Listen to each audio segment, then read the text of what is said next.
제가 오늘 준비한 건 제가 사실 맨날 하는 거긴 한데, 최근에 이제 법이 이제 나온다고 입법 예고는 아니고 이제 법안이 제출이 두 개가 되었는데요. 그 부분은 좀 통과 가능성이 있어 보여서 제가 이제 가져와 봤습니다. 우선 뭐 증권성 판단에 대한 얘기들은 많이 들어보셔서 아실 것 같아요. 미국에서는 뭐 하위 테스트를 기준으로 하고 있다. 게리 겐슬러 의장은 최근에 이제 이더리움 머지 이후에는 이더리움도 증권에 해당할 수 있다고 계속 그러고 있죠. 그래서 POS 방식은 다 증권일 가능성이 있다. 뭐 살펴봐야 된다.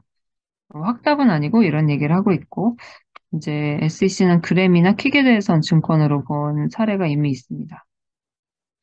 자, 뭐 하위 테스트 같은 거는 여러 번 말씀드려서 그냥 넘어가고 와, 뭐 이건 미카 안이 많이 논의가 됐었어요. 우리나라에서 이제 디지털 자산 기본법 논의가 사실 올해 초부터 시작됐는데 굉장히 많이 참고했던 게 이제 유럽에서의 그 암호 자산 시장에 관한 규제라고 해서 미카라고 하는 규제안이 많이 참고가 됐었고요.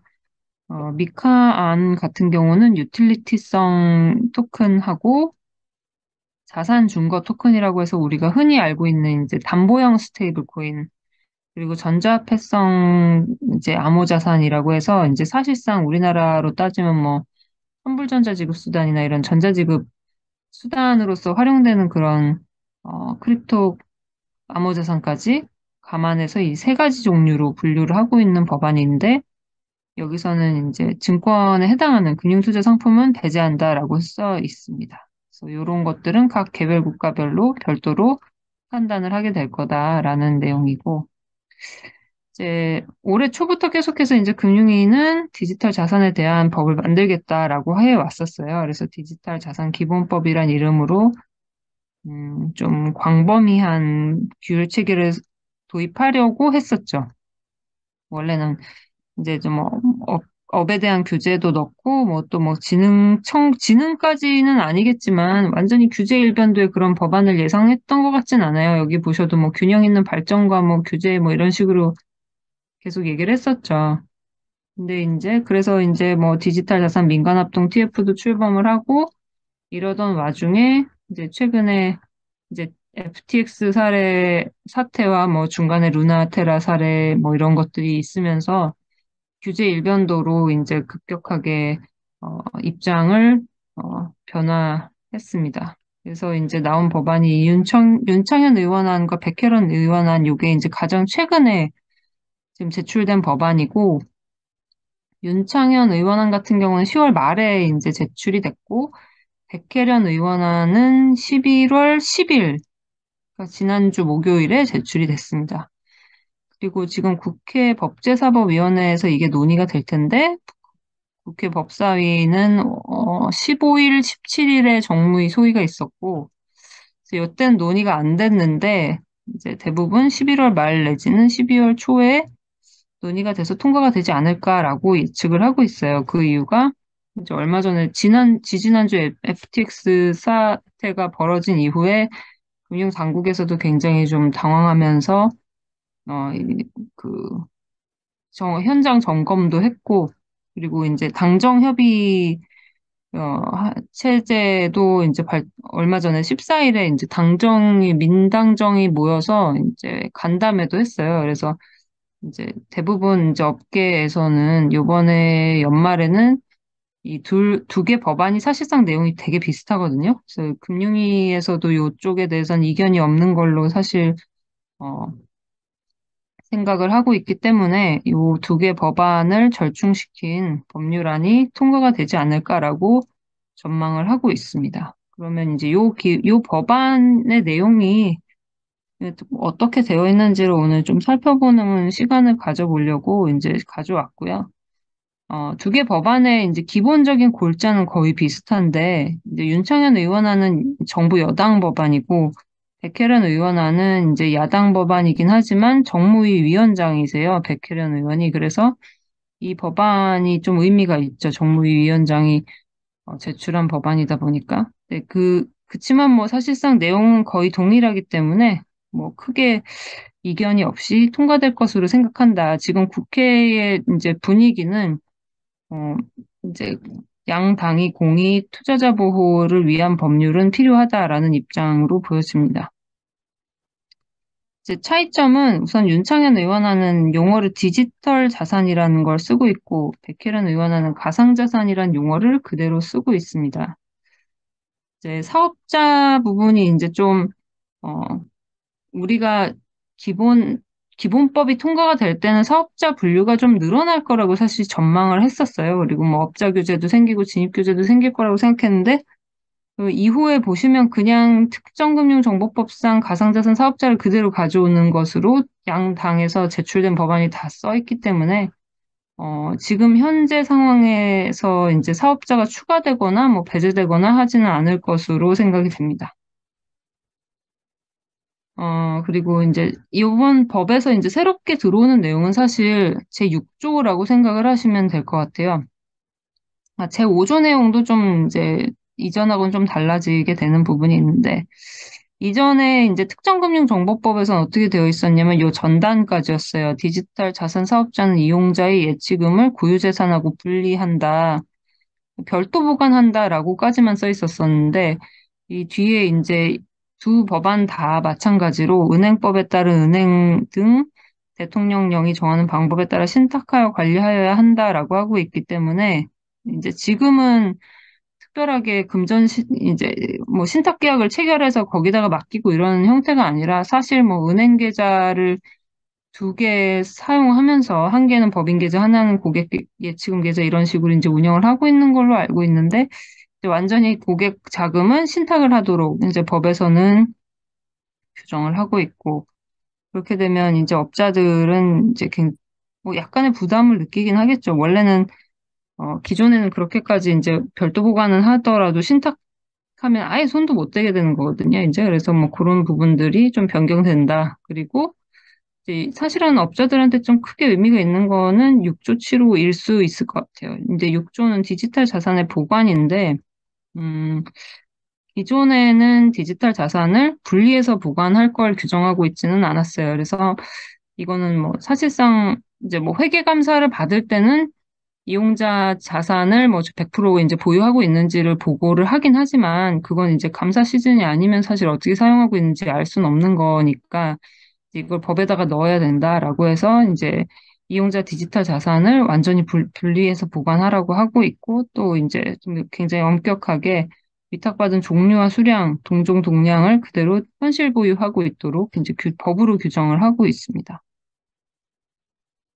그리고 뭐 콜드월렛으로 이제 일정한 비율 이상을 보관하라는 건 사실 이전에도 이제 뭐 지키고 있었던 것이기 때문에 그건 뭐, 크게 뭐 강화된 기준이라고 보기는 어려울 것 같아요. 그리고 디지털 자산에 대해서 대통령령으로 정하는 보안 기준을 충족하는 기관을 위탁해서 보관할 수 있다라고 하고 있죠. 그래서 뭐 대통령령으로 우선 보안 기준을 정하게 될 거라는 게 이제 분명해 보이고 어떤 디지털 자산에 대한 이제 뭐 라이센스를 가지고 있어도 이제 업체마다 이제 이 보안 기준이 조금씩 다르기도 하고 이제 FDS를 할 수 있는 능력들도 조금씩 다르기 때문에 대통령령으로 일정한 이제 기준을 두어서 그 기준 이상의 요건에 부합하는 기관들만 실제적으로 디지털 자산 보관할 수 있도록 할 것으로 보여집니다. 그러니까 뭐 이 수준을 못 맞추겠으면 다른 기관에다가 맡기라는 거죠. 좀 더 이제 보안 기준을 잘 지키고 있는 데다가 위탁 계약 체결해서 거기다가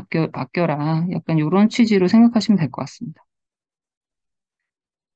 지금은 사실 보험 상품이 없어가지고 보험 가입을 못 하고 있는데 보험 가입에 대한 의무 조항이 들어가기 때문에 아마 보험을 만들어주지 않을까 이렇게 생각은 하고 있습니다.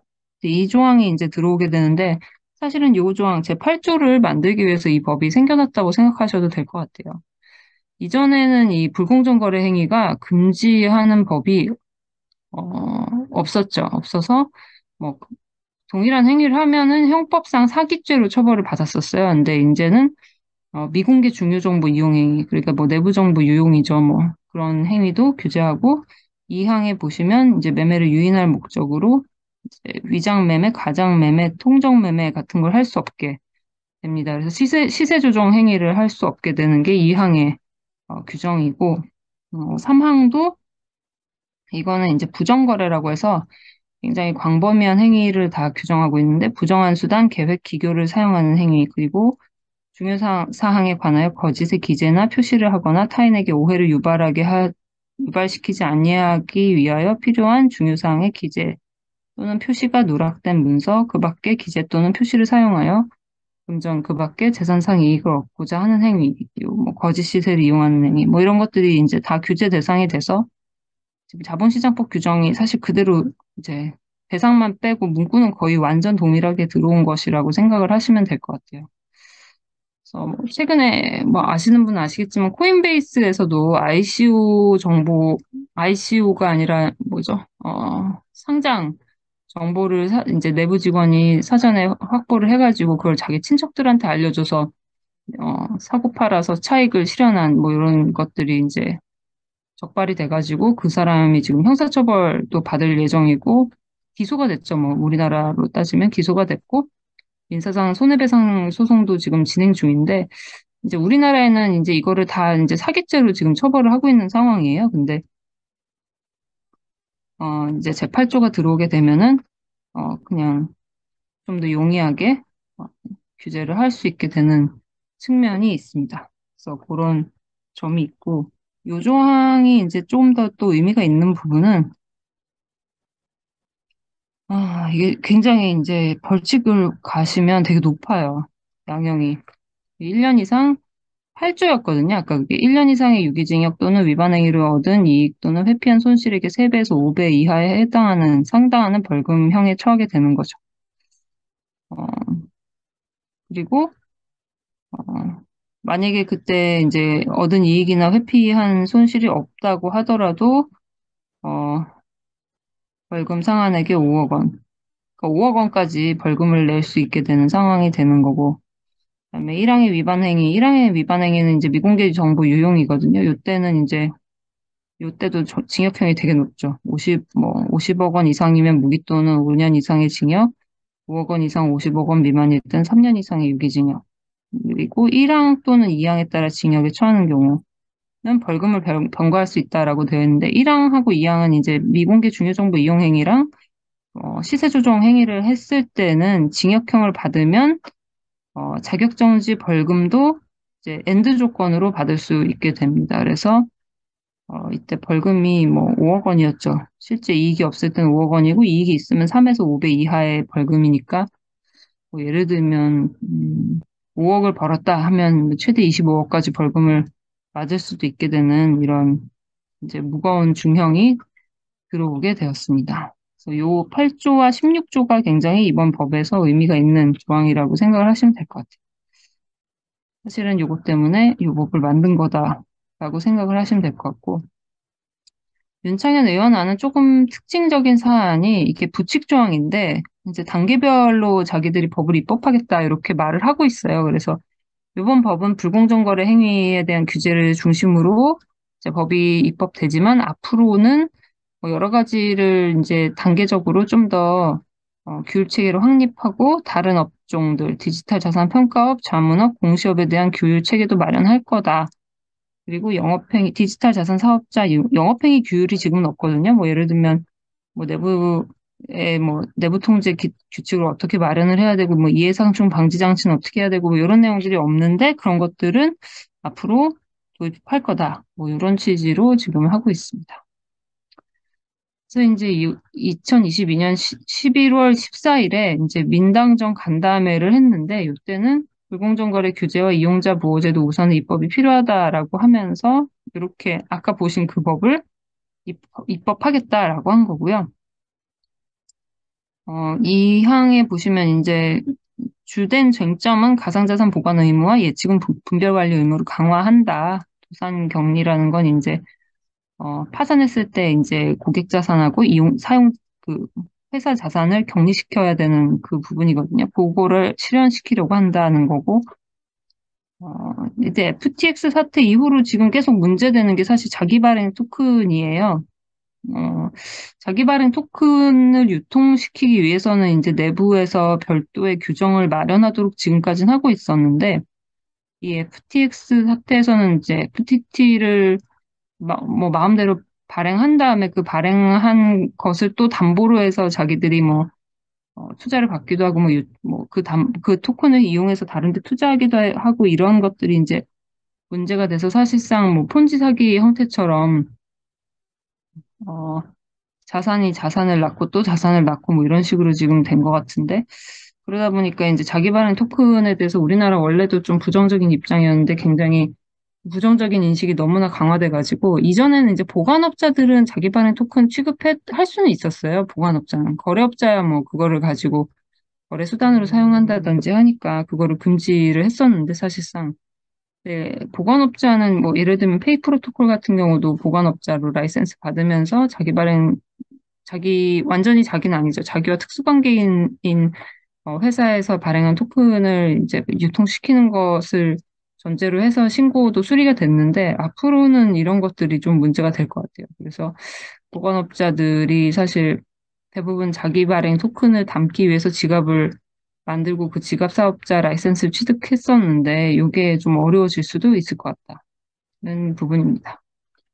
사실은 오늘은 요거를 제일 주로 말씀드리려고 했던 거고 요거는 이제 뭐 곁다리로 증권형 디지털 자산시장 발전 방향을 전에도 잠깐 했었는데 이건 9월 6일자로 이제 발표된 내용이고 앞에 본 거는 사실 비증권형 토큰에 대한 내용이라고 생각을 하시면 될 것 같아요. 근데 비증권형이라는 건 뭐냐면은 자본시장법에서 우리가 흔히 말하는 증권, 주식, 뭐 이런 걸로 분류되지 않는, 어, 그런 일반적인 자산이나 또는 유틸리티성을 갖고 있는 뭐, 금융상품이라고 볼 수 없는 것을 비증권형이라고 하고, 그걸 규제하기 위한 게 아까 보셨던 윤청현 법안이나 백혜련 의원 법안이 있는데, 이제 증권에 해당하는 것들은 이제 앞으로는 그 금융당국에서 그 증권에 해당하는 것에 대한 기준을 만들어주고, 그것에 해당된다고 하면 이제 자본시장법에 따라서 유통을 시키겠다라는 내용을 9월 6일에 발표를 했습니다.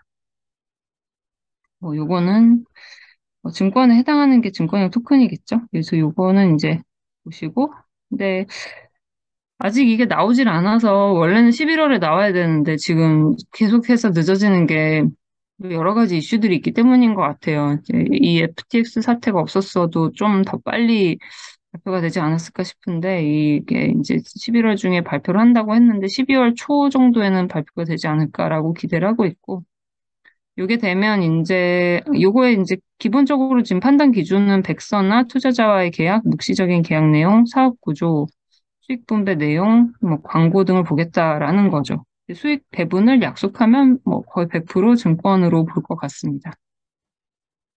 요거는 이제 만약에 그럼 증권으로 분류되는 토큰들은 어떻게 할 거냐라고 했는데 이 발표 자료 내용에 따르면 앞으로는 증권사가 그 유통을 이제 중개를 하고 거래 매매 체결은 한국 거래소에다가 디지털 증권 시장이라는 걸 하나 더 만들어서 KRX를 통해서 매매 체결이 이루어지도록 하겠다라고 발표를 했고 그렇게 되면 당연히 지금 현재 거래소에서는 거래를 하지 못하도록 할 가능성이 있을 것으로 보여집니다.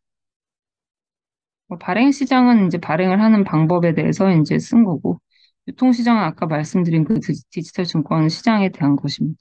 그래서 이렇게 오늘 이제 제가 향후의 규제 방향에 대해서 준비를 한 것을 발표를 하였습니다. 네. 요걸로 마치도록 하겠습니다.